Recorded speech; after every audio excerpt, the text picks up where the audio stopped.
ഇനി എത്ര വലിയ ആളായെങ്കിലും ഏത് പോസ്റ്റിലേക്ക് എത്തിയെങ്കിലും ഒരാളും അല്ലാഹു വേല പക്ഷേ നമുക്ക് തരാത്ത കുറെ കഴിവ്, നമുക്ക് തരാത്ത കുറെ പവറ്, നമുക്ക് നൽകാത്ത കുറെ കറാമത്ത് അല്ലാഹു തആല അവന്റെ ഔലിയാക്കൾക്ക് കൊടുക്കും, അമ്പിയാക്കൾക്ക് കൊടുക്കും, സ്വാലിഹീങ്ങൾക്ക് കൊടുത്തിട്ടുണ്ട്.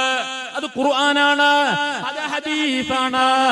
അങ്ങനെ കൊടുത്ത വലിയൊരു കഴിവാണ് അവർക്ക്, വലിയൊരു ബഹുമാനമാണ് അവർക്ക്, വലിയൊരു കറാമത്താണ് അവർക്ക്.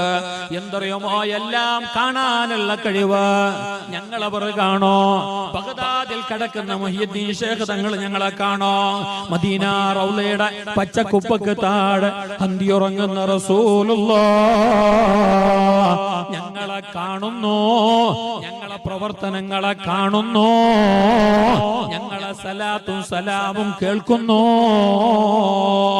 ലോകത്തെ കാണുന്നു.